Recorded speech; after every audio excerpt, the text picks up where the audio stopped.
అయ్యా మీరే కాపాడాలి నన్ను. ఏంటి ప్రతాప్ ఇది?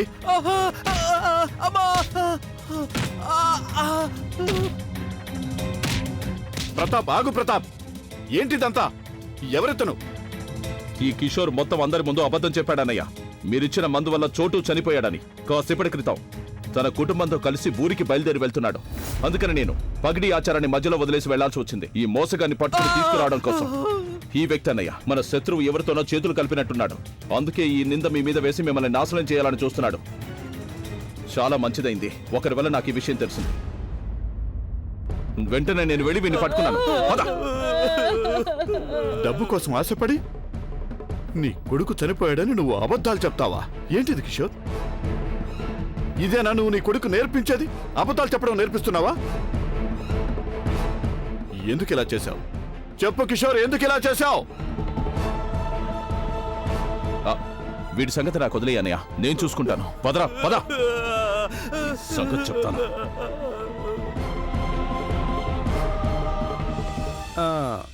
ఇప్పుడు మనందరికీ నిజం తెలిసిపోయింది కదా శివబాబు గారు నిర్దోషి అని. మరి మఠాధ్యక్షుల పదవి ఆయనకే కదా దక్కాలి. ఏమంటారు అత్తయ్య గారు? అవును, ఖచ్చితంగా. బాబు శివ, నువ్వు నన్ను క్షమించు బాబు. నేను బయట వాళ్ళ మాటలు విని నిన్ను అనుమానించాను. కానీ నాకు నీ గురించి పూర్తిగా తెలుసు. నువ్వెప్పటికలా చెయ్యలేవు అని. అయినా కూడా నేను ఎవరు చెప్పిన మాటలు విని నిన్ను అనుమానించాను బాబు. నన్ను క్షమించు బాబు. అమ్మా, నువ్వేం చేస్తున్నావు? ఏదైతే జరిగిందో అస్సలు మంచి జరగలేదు. ఇలా చూడండి, ఇప్పుడు నేను నా తప్పును సరిదిద్దుకోవాలని అనుకుంటున్నాను. మఠాధ్యక్షుడి పదవి మా శివకి దక్కి తీరాలి.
నుండి శివ ఈ మఠానికి అధ్యక్షుడు.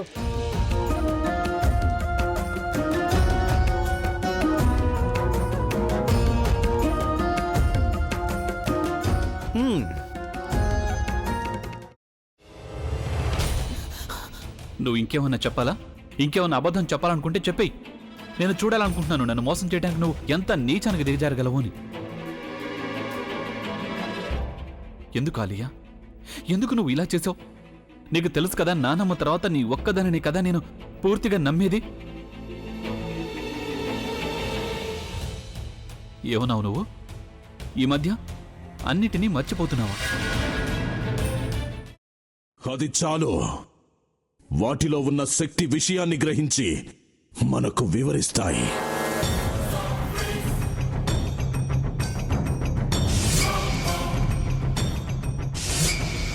ఎవరు ఆ దండ విప్పొద్దు, గది తలుపులు తెరవద్దు.